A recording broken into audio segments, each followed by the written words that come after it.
യൂദാസ് എഴുതിയ ലേഖനം അധ്യായം 1. അഭിവാദനം.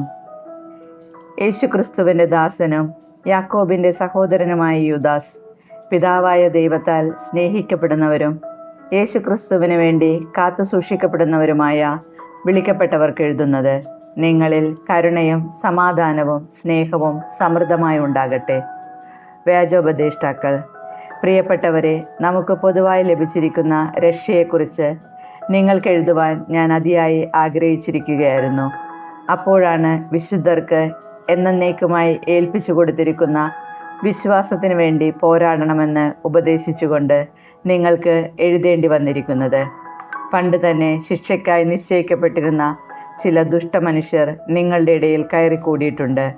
അവർ നമ്മുടെ ദൈവത്തിൻ്റെ കൃപയെ തങ്ങളുടെ അശുദ്ധ ജീവിതത്തിനായി ദുർവിനിയോഗിക്കുകയും നമ്മുടെ ഏകനാഥനും കർത്താവുമായ യേശുക്രിസ്തുവിനെ തള്ളിപ്പറയുകയും ചെയ്യുന്നു. നിങ്ങൾക്ക് എല്ലാ കാര്യങ്ങളും നല്ലപോലെ അറിയാമെങ്കിലും ചില കാര്യങ്ങൾ ഓർമ്മപ്പെടുത്തണമെന്ന് ഞാൻ ആഗ്രഹിക്കുന്നു. ഈജിപ്ത് ദേശത്ത് നിന്ന് ഇസ്രായേൽ ജനത്തെ രക്ഷിച്ച കർത്താവ് വിശ്വസിക്കാതിരുന്നവരെ പിന്നീട് നശിപ്പിച്ചു. സ്വന്തം നിലമറന്ന് തങ്ങളുടേതായ വാസസ്ഥാനം ഉപേക്ഷിച്ച് കളഞ്ഞ ദൂതന്മാരെ മഹാദിനത്തിലെ വിധി വരെ അവിടുന്ന് അന്ധകാരത്തിൽ നിത്യബന്ധനത്തിൽ സൂക്ഷിച്ചിരിക്കുന്നുവെന്ന് ഓർക്കുക. അതുപോലെ തന്നെ സോദോമിനെയും ഗൊമോറായെയും അവയെ അനുകരിച്ച് ഭോഗാസക്തിയിലും വ്യഭിചാരത്തിലും മുഴുകിയ ചുറ്റുമുള്ള പട്ടണങ്ങളെയും നിത്യാഗ്നിയുടെ ശിക്ഷയ്ക്ക് വിധേയമാക്കി അവിടുന്ന് എല്ലാവർക്കും ദൃഷ്ടാന്തം നൽകിയിരിക്കുന്നു. സ്വപ്നങ്ങളിൽ നിമഗ്നരായിരിക്കുന്ന ഈ മനുഷ്യർ ശരീരത്തെ അശുദ്ധമാക്കുകയും അധികാരത്തെ തള്ളിപ്പറയുകയും മഹിമയണിഞ്ഞവരെ നിന്ദിക്കുകയും ചെയ്യുന്നു. പ്രധാന ദൂതനായ മിഖായേൽ മോശയുടെ ശരീരത്തെ ചൊല്ലി പിശാചിനോട് തർക്കിച്ചപ്പോൾ അവനെ കുറ്റപ്പെടുത്തി ഒരു നിന്ദാവചനം പോലും ഉച്ചരിക്കാൻ തുനിഞ്ഞില്ല. പിന്നെയോ കർത്താവ് നിന്നെ ശാസിക്കട്ടെ എന്ന് മാത്രം പറഞ്ഞു. ഈ മനുഷ്യരാകട്ടെ തങ്ങൾക്ക് മനസ്സിലാകാത്ത എല്ലാ കാര്യങ്ങളെയും ദുഷിക്കുന്നു. വിശേഷ ബുദ്ധിയില്ലാത്ത മൃഗങ്ങളെപ്പോലെ തങ്ങളുടെ ജന്മവാസന കൊണ്ട് മനസ്സിലാക്കുന്ന കാര്യങ്ങൾ വഴി അവർ മലിനരാവുകയും ചെയ്യുന്നു. അവർക്ക് ദുരിതം.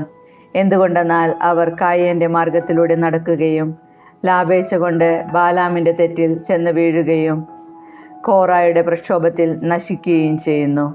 തങ്ങളുടെ കാര്യം മാത്രം നോക്കി നിർഭയം തിന്നുകുടിച്ചു മതിക്കുന്ന അവർ നിങ്ങളുടെ സ്നേഹവിരുന്നുകൾക്ക് കളങ്കമാണ്. അവർ കാറ്റിനാൽ തുരത്തപ്പെടുന്ന ജലശൂന്യമായ മേഘങ്ങളാണ്. ഉണങ്ങി കടപുഴകിയ ഫലശൂന്യമായ ശരത്കാല വൃക്ഷം പോലെയാണ്. അവർ തങ്ങളുടെ തന്നെ ലജ്ജയുടെ നുരയുയർത്തുന്ന ഉന്മത്ത തരംഗങ്ങളാണ്. വഴിതെറ്റിപ്പോകുന്ന നക്ഷത്രങ്ങളാണ്. അവർക്ക് വേണ്ടി അന്ധകാരഗർത്തങ്ങൾ എന്നേക്കും തയ്യാറാക്കപ്പെട്ടിരിക്കുന്നു.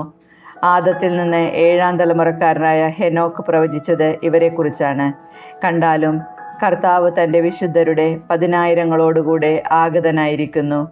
എല്ലാവരുടെയും മേൽ വിധി നടത്താനും സകല ദുഷ്ടരെയും അവർ ചെയ്ത സകല ദുഷ്കർമ്മങ്ങളുടെ പേരിലും തനിക്കെതിരായി പറഞ്ഞ എല്ലാ ക്രൂരവാക്കുകളുടെ പേരിലും കുറ്റം വിധിക്കാനും അവിടുന്ന് വന്നു.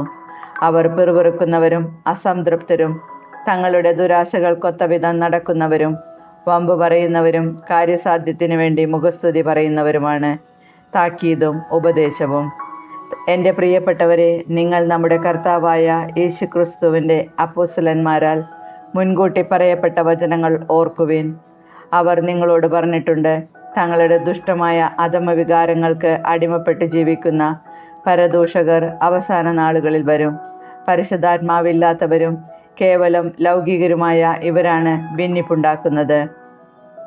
എന്നാൽ പ്രിയപ്പെട്ടവരെ, നിങ്ങൾ പരിശുദ്ധാത്മാവിൽ പ്രാർത്ഥിച്ചുകൊണ്ട് നിങ്ങളുടെ പവിത്രമായ വിശ്വാസത്തിൽ അഭിവൃദ്ധി പ്രാപിക്കുവിൻ.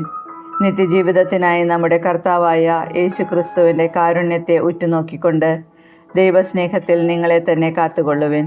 ചഞ്ചലചിത്തരോട് അനുകമ്പ കാണിക്കുവിൻ. അഗ്നിയിൽ അകപ്പെട്ടവരെ പിടിച്ചു കയറ്റുവിൻ. മാംസദാഹത്താൽ കളങ്കിതരായവരുടെ വസ്ത്രത്തെ പോലും വെറുത്തുകൊണ്ട് ഭയത്തോടെ അവരോട് കരുണ കാണിക്കുവിൻ. വീഴാതെ നിങ്ങളെ കാത്തുകൊള്ളുവാനും തൻ്റെ മഹത്വത്തിൻ്റെ സന്നിധിയിൽ നിങ്ങളെ കളങ്കരഹിതരായി സന്തോഷത്തോടെ നിർത്താനും കഴിവുള്ള നമ്മുടെ കർത്താവായ യേശുക്രിസ്തു വഴി നമ്മുടെ രക്ഷകനായ ഏകദൈവത്തിന് സ്തുതിയും മഹത്വവും ശക്തിയും ആധിപത്യവും സർവകാലത്തിനു മുൻപും ഇപ്പോഴും എപ്പോഴും ഉണ്ടായിരിക്കട്ടെ. ആമേൻ.